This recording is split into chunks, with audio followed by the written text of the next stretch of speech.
Merci de me donner la parole. Tout d'abord, en tant que diaspora, on est toujours fiers de participer aux droits de l'homme dans son pays d'accueil. Donc, je commencerai tout d'abord par la Belgique, qui a déjà été condamnée plusieurs fois par la Cour des droits de l'homme européenne à cause de la situation des migrants. Donc, aujourd'hui en Belgique, l'accueil de migrants est vraiment une vraie catastrophe. Il n'y a pas assez de centres d'accueil. Nous avons des enfants isolés dans la rue, des familles qui n'ont pas où résider.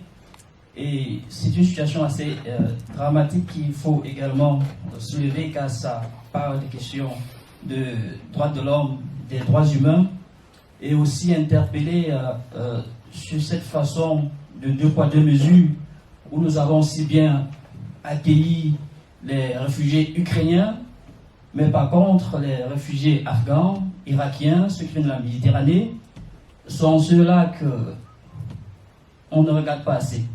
Donc c'est une question assez importante qu'il faut essayer toujours de dénoncer pour aboutir à des solutions. En parlant de l'Afrique, la situation des droits de l'homme en Afrique est assez particulière. L'Afrique a un système de gouvernance qu'il a mis en place, certains diront que c'est une parodie de démocratie, car chaque président qui est élu démocratiquement, entre guillemets, après son mandat, change la constitution pour se représenter et s'éterniser au pouvoir. Nous avons le cas de la Côte d'Ivoire, du Cameroun et récemment du Sénégal, ce qui aboutit à chaque fois à des manifestations, à des confrontations où il y a des arrestations arbitraires, des condamnations, des morts. Nous avons également dans plusieurs pays en Afrique où il y a des conflits internes, où la situation des droits de l'homme est assez préoccupante. Le cas de la République démocratique du Congo, au niveau du Kivu, où chaque jour nous avons des centaines de morts, où les femmes sont à la première ligne, elles sont violées, et tout ça reste un peu comme la sourde oreille, où on fait semblant de ne pas voir, ne pas entendre. Nous avons récemment le cas au Tchad de l'assassinat de cet opposant qui n'a pas fait grand bruit, tout va bien.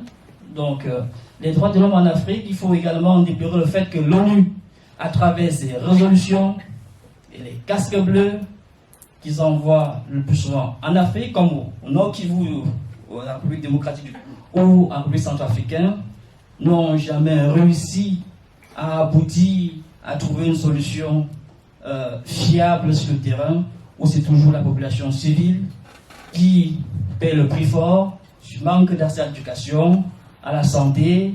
Ce sont ceux-là qui n'arrivent pas à pouvoir survivre au jour le jour. Nous allons aussi parler le cas de l'Afrique de l'Ouest, le cas du Burkina Faso, du Mali, du Niger, du Cameroun, du Nigeria, où les groupes terroristes, ça fait des années qui faisaient la loi dans ces zones-là, surtout au niveau du Cameroun dont je suis issu. Soit ces personnes qui viennent terroriser la population, égorger, commettre des actes vraiment atroces, où chaque État fait de son possible pour pouvoir les repousser.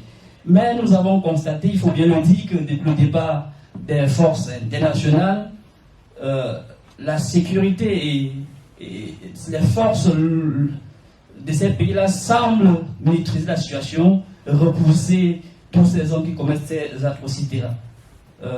Voilà en quelques mots ce que j'avais à vous dire aujourd'hui. Merci.